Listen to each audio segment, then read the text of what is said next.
Wednesday, 20th November 2024. Focus. I looked and behold, a door standing open in heaven.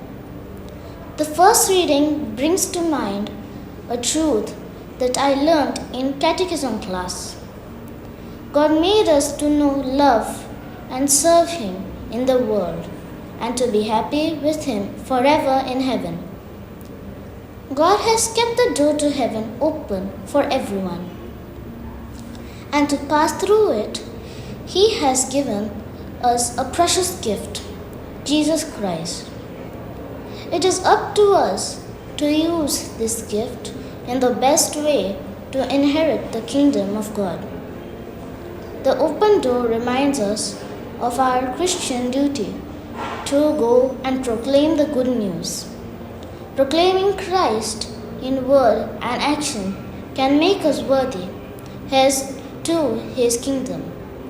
The Holy Spirit guides us in our mission.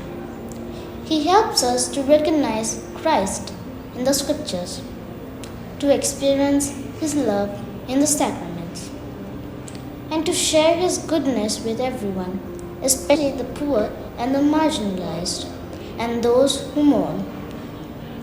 Holy people are good teachers in our journey to heaven. Their unwavering loyalty to Christ inspires us. St. Francis Xavier followed Christ with missionary zeal. The exposition of his sacred relics can be a fruitful spiritual experience. Venerable Father Agnello de Souza, whose death anniversary we commemorate today, was a model of deep spiritual life. He served the Lord faithfully till the end. Fruit. With my eyes fixed in heaven and my heart overflowing with praise, I will work with Christ to yield good returns.